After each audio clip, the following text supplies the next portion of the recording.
What's up? Hello, my fellow cheese wedge snoots. It's time to get another vid on the tubes. Today we have a guest collaborator with us. Her name is the marvelous Tomu. Hey guys, it's Tomu. Tomu Reau has 148 subscribers. She has collabed with Bella Sugar, and you should definitely go check out both of their channels. Today, my fellow cheese wedge friends, we are going to talk about how you and I acted when we first joined the furry fandom. It's a very, very interesting subject that I would love to touch on from my own perspective. A Sergal's cheese wedge-id perspective. When I first became a furry, I thought I had to talk like an animal. I had to act like an animal online. I thought I had to role play kind of like an animal.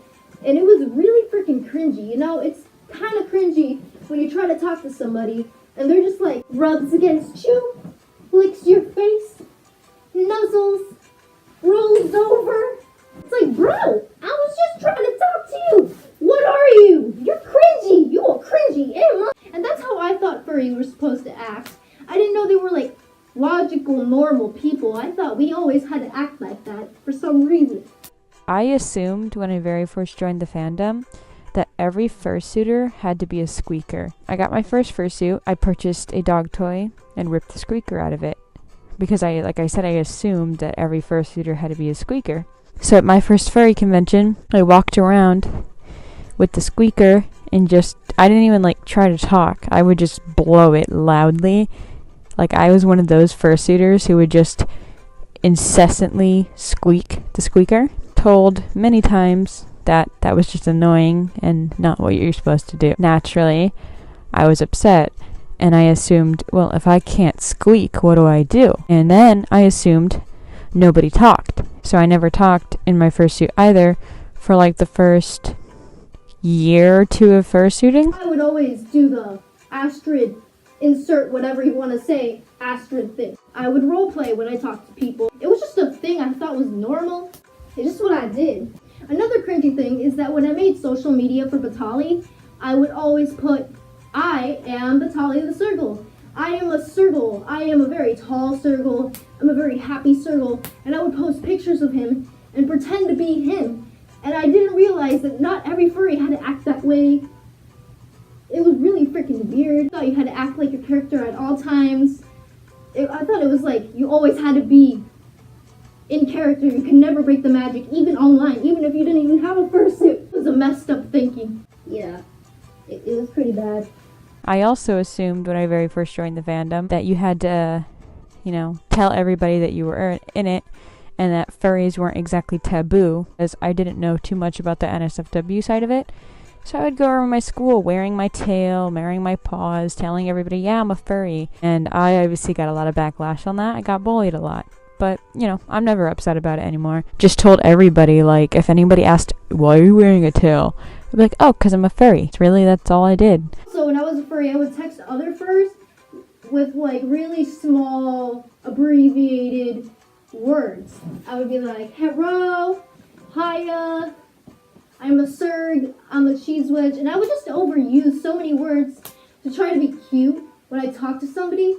And people were just like, can you just talk to me like a normal person?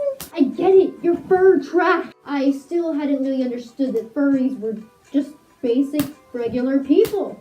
It just didn't register in my brain. I acted very cringy. I thought everybody was loving. Now that I'm in the fandom, I'm like, yes, there is lots of drama and issues and stuff.